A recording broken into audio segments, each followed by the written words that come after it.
খেসে গেল সুন্দরবন। তবে এটি দক্ষিণ ২৪ পরগনার সুন্দরবন নয়, জলপাইগুড়ি সদর ব্লকের বোয়ালমারি নন্দনপুর পঞ্চায়েতের একটি ছোট্ট গ্রাম। দক্ষিণ ২৪ পরগনার সুন্দরবন সহ পার্শ্ববর্তী বেশ কয়েকটি জেলা থেকে একদল মানুষজন ওই গ্রামে এসে বসবাস শুরু করেছেন। তারপর থেকেই ওই গ্রামের নাম হয়েছে সুন্দরবন।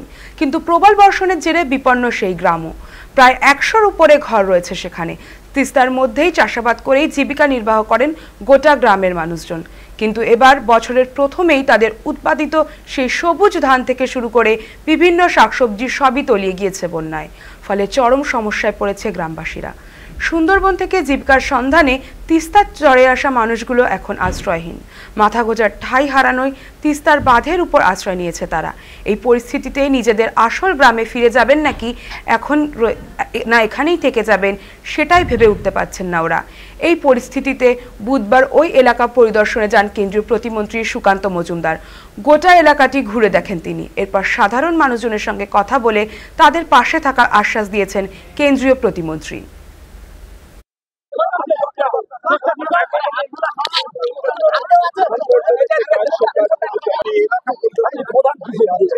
আমার বাড়ি জেলেখালি, সন্দেশখালী থানা, দক্ষিণবঙ্গে। হ্যাঁ। এখানে উত্তরবঙ্গে কেন এসেছেন? জলপাইগুড়িতে এসেছি। আমাদের ওখানে শুধু ধান চাষ হয়, আর কিছু হয় না।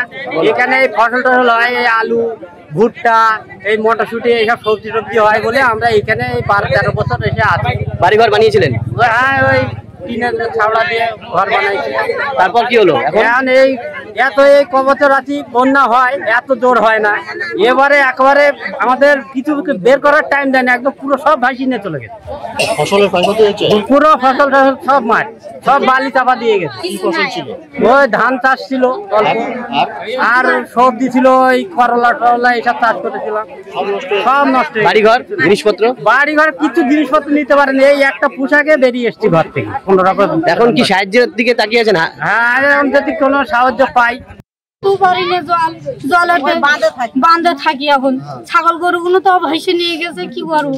আর দুই একটা আছে তো ওই জলের ভিতরে রাখি, রাস্তার ভিতরে সরে সরে। থাকারও জায়গা নেই, কোথায় যাবো এখন? হাতে পয়সা তো টাকা পয়সাও নিতে চাইতে কি আনবো এখন? কেন, কোথায় সবাই? সবকিছু বাড়িঘর? রাস্তায় আছে। আর বাড়িঘর কোথায়? বাঁধের বাড়ি আমাদের সব কোথায় চলে গেছে? হ্যাঁ, সব চলে গেছে জলে। হ্যাঁ, বললাম যে সমস্যাটা কি এখানকার সমস্যা যেটা জল। হ্যাঁ, সেদিন নদীর যা জল হয়েছিল তাদের বাড়িঘর সব ডুবে গেছিল।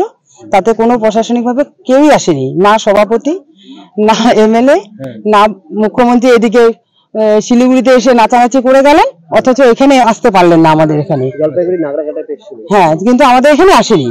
ইনারা সুন্দরবন থেকে এসছেন এবং তাদেরকে সুন্দরবনের লোকেই বলা হয়। এখানে পাড়াটার নামও সুন্দরবনই দেওয়া হয়েছে এই জন্য। 10-12 বছর থেকে। ওদিকে হয়তো খাওয়া পাচ্ছেন না, কিছু পাচ্ছেন না, এখানে এসে তারা কৃষিকাজ শুরু করেছেন। রিলিফ দেওয়ার কাজ করলাম, আমাদের কর্মীরা এই কাজকে জারি রাখবে।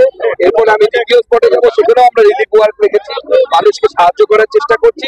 বিজেপি একটি রাজনৈতিক দল হিসেবে আমাদের যতটা সাহায্য সম্ভব, আমাদের দ্বারা, আমাদের যতটা ক্ষমতা আছে, আমরা মানুষের পাশে আছি, মানুষের সাথে আছি।